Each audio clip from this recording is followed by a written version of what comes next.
Good morning, students.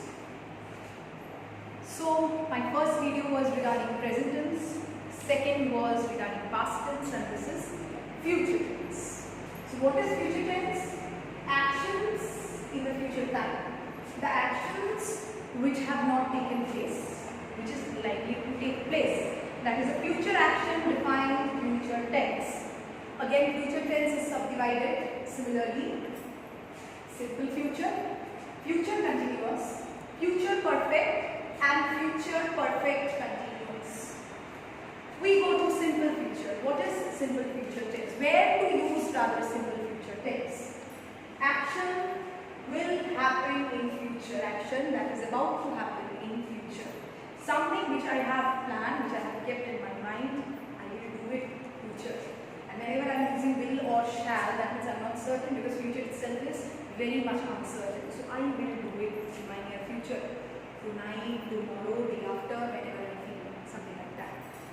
The structure goes like this: subject, will, shall, plus V1 plus object. Future tense will always be denoted by will and shall.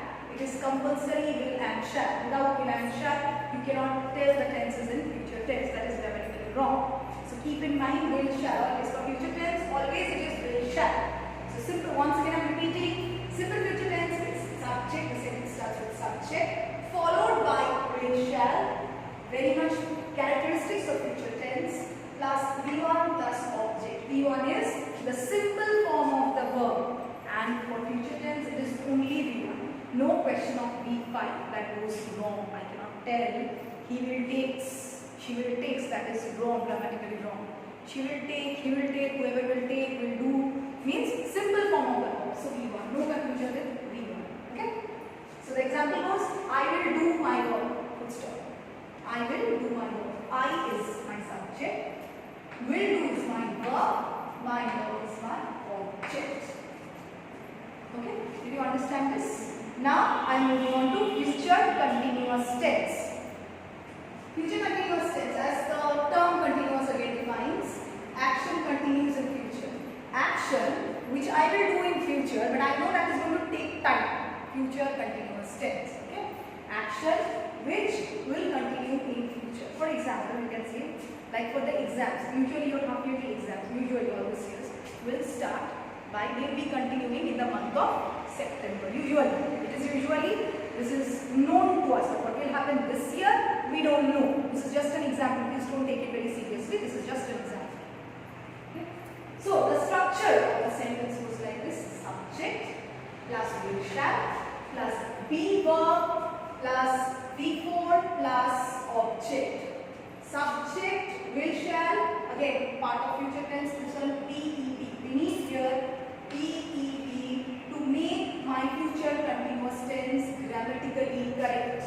Mona will be cooking her dinner. Will be cooking. I cannot say Mona will cooking. No, that is again grammatically wrong. So this is also, the formula goes will, shall, be verb, V4, verb plus ing, to show continuous tense, verb, the action is ongoing or which will ongo in future. So that is verb plus ing, V4 plus object. Example, Mona, this is my subject, will be cooking, this is the verb of the sentence, her dinner, this is the object of the sentence.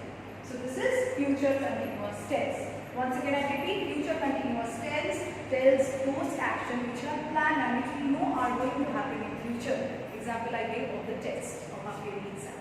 Okay. Next we move on to future perfect tense. Action will be completed at some point of time. Actions which will be completed in future, but at some point of time. Completion at some point of time. Difference between continuation and completion. There is no continuation, but completion after a particular future action will be completed after a particular time. Structure goes in this way: subject, will, shall, again have V3 object. Subject followed by will, shall as the characteristics of future tense plus have. For perfect, you have seen that we are using has, have, had. Has and have goes for present tense. I have shown you where to use has, where to use have. Had is strictly for past tense, and have, will, shall, whatever we are using, have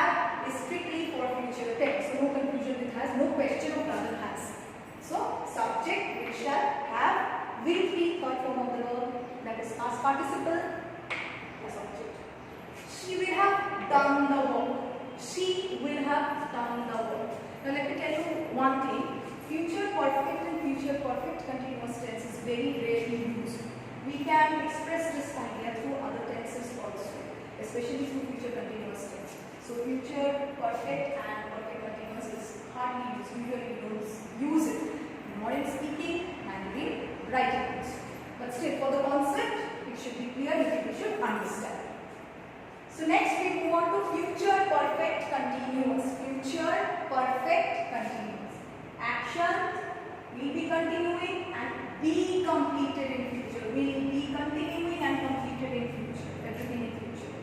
So the structure was subject, will, shall, have been, verb plus ing, that is your before, plus object. Once again, it is subject, will, shall, have been. It indicates your continuous perfect continuous tense. Being we have used in all the perfect continuous tense. Being is used either with have or has, either with had, and this time will, shall, have, been is used. Plus before plus ing, that is your continuous tense action, and ing action verb plus ing, that is before plus object. So the example goes: she will have been doing her work. She will have been doing, this is verb. She is subject, will have been doing is verb, her work is object. She is subject, will have been doing is verb, her work is object. Now let me tell you, as if there is no hard and fast rule where we use will and shall, it comes under models. When I teach model, I'll go deep into will and shall. But still, with I, usually shall is used, shall have been doing, whatever. With you, will is used, he, she, will is used, they, will, be, will, or shall, anything you can use. This is just a reminder, or just there is no hard and fast rule, and will and shall, these are the concepts of model. When I teach model, I go deep into it. Just for you, just to make you understand, to make you know, so that you may not have any confusion. I shall have, you will have, he or she will have, or will have been doing. They will, we will or shall, anything we can use. So what is about future tense? First of all, future tense says us about the future action which I will be doing in future. Simple future tense action that will happen in future. The structure is very simple. It goes subject, will or shall, plus V1 plus object. As simple as that. I will do my work. Second, you come to future continuous action of future which is going to continue, take time and continue in future. So the structure goes subject, will or shall, plus be, plus verb plus ing, that is before, plus object. Mona will be cooking her dinner. Next, you come to future perfect action will be completed at some point of time. So there goes subject, will or shall, have, V3 past participle plus object. She will have done the work. Next, future perfect continuous action will be continuing and be completed in future. So this is subject, will, shall plus have been plus before plus object. She will have been doing her work. So this is your future tense. I hope all of you understood about past tense, which I had taught, and present tense also. So there goes the future tense. Students, the notes will be given to you. As I said in my previous videos, the notes in form of word attachment will be given to you. So this is only for your understanding. Thank you. Good morning, students. So highlights of the tenses that is already completed. Do verb. In our tense we have used do verb, have verb and be verb. So I will be telling you the usage, the correct usage of these. Do verb consists of do, does, did. Do verb, once again I am repeating, consists of do, does, did. I, you, they, do. I do, you do, they do. He, she does. So with I, you and they, if I am using to verb, I am going to use do or do. I do the work, you do the work, they do the work. Do. He or she, I will be using does. And this do and does will be in the present form. I do, that is simple. I do the work, that is simple present tense. He does the work, that is also simple present tense. Okay. Next, the past form of do verb is did, only did. I did, you did, they did, everyone did, he did, she did. This is the past form. I did the work, he did the work, she did the work, they did the work. Simple past form, we are using did. Next, I, you, they will shall do for future. I will do the work, she will do the work, he will do the work. Everything will do. This is future tense. So do verb, do and does is used in the present form. Did is used in the past form. Will shall do is used in the future form. Now how to form questions. First example that I have written here. Do you love me? Question mark.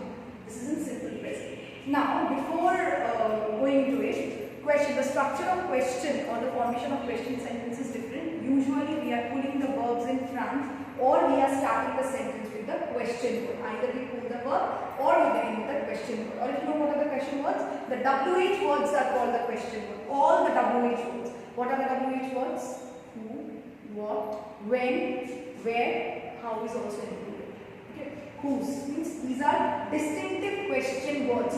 Who, which, when, we can't use them in answers or in statement. Okay. So here I am questioning with do. Do you love me? Question mark. What is the structure of the sentence? First I am using do as question word. That is why the structure begins with question word. Then your subject. Do you love me? So you are the subject of the sentence. Subject. Love. V1 format, always V1. Me is object and then question. This is a simple present tense. Next, you come to present continuous. Are you loving me? This is one kind of question which we can ask. Or another kind with WH, the common WH words. What are you doing? This is also present continuous tense. We are pulling the verb. Okay. For continuous tense, we have helping verb also. We have action word plus ing. That is your V4. We have is MR. We have action word plus ing. That is your V4. So what to do? I'll pull my helping verb to question. So I'm pulling my helping verb. Are you subject loving me? Question mark. This is the structure of a question sentence. Formation of correct question sentence. Always I have to pull the auxiliaries or the verbs to question. Next question. I have used WH words. What are you doing? Question mark. So I begin with question word. That is WH words for what are you doing? Where are you doing? Anything. Are, again here are is auxiliary. You subject and doing is your V4 and then question mark. So what are you doing? This is your present continuous tense. Now for present perfect, for perfect tense I am using has or have. With you and with I, you know very well you have to use have. So have you done the homework? HW is homework. Have you done the homework? Question mark. Often teachers ask you, have you done the homework? Your answer is always for that. So have you done the homework? What is the structure? I am using this is called possessing verb also, or have verb, which is essential characteristic of perfect tense, perfect and perfect continuous. So I am pulling my verb, I am pulling my have verb, my possessing verb, I am pulling it. Then comes the subject, then comes my V3, and then the object of the sentence. This is, and then followed by the question mark. This is the structure of present perfect question, structure of question sentence of present perfect. Have you done the work? Question. Next, present perfect continuous. Again, I will be pulling my have verb. You know very well has is used for perfect and perfect continuous. Have you been doing your homework? Have you been doing your homework? I am pulling my have verb. I am writing the subject, that is you. Being, doing. Being announces perfect continuous. This is must. Being announces perfect continuous. Doing verb plus ing. Your homework is your object. So have you been doing your homework? Question mark. This is is the question structure and example of your present perfect continuous tense question sentence. The other question sentence will be given you in your notes, so what I will be sending after the video. Okay. Now just a small clarification, since people have, many of you have doubt in has and have. I have explained do, did. So just like that, has and have, has, have, had. These are actually possessing verbs. These are actually auxiliaries. So when we come into auxiliaries, I will go into details. Just where to use, since has and have is very much used in tense and it should be used correctly. Just where to use, only that much I will be explaining here. I, you is followed by have. I have, you. He, she, it has. She has done. He has done. It has been done, for example. Okay? So I, you is followed by have. He, she, it followed by has. Then past of it is had. In the past tense I am using I, you, he, she, it, everything had. I had done, you had done. He had done, she had done, it had been done, everything had. Past form of have verb is had. So nothing else, only had. The future form will be followed by will, shall. I, you, he, she, it, everything and everything. I will have done, you will have done, he will have done, she will have done, she will do, or it will have done. Will or shall, anything, I can use anything, but it is always will or shall followed by have. So for future, this is future. So for future tense, no question of has. For past tense, no question of have and has. And for present tense, have and has is required. I have given you the usages, but no question of have. This much you have to keep in mind to frame correct, grammatically correct sentences. Next we come to be verb. I'll just mention be verb. Is and are, these are be verb. These are the present forms. Was, were, used in past continuous tense, past forms. Be verb, helping verb, auxiliary verb. Being, being, being. These are also be verb. I repeat, being, being. These are also be verb. Being is used for continuous tenses. Be is used in future continuous tense. Will be doing, I will be doing. I have explained future continuous tense. There will be. Being will come in passive voice, active and passive voice. Being will come in active and passive voice. So when I teach you. This is, once again I am telling, these are auxiliaries. When I teach auxiliaries, I go into details of it just to avoid the confusion, so that you may understand the concept of tense very nicely without any doubt, and you can frame not only sentence statements but also questions correctly with the correct usage. That is why I am giving you a brief highlight of tenses. I hope it is clear to you. Please understand. Copy the notes that will be given to you through word attachment. Stay safe, stay happy. Thank you.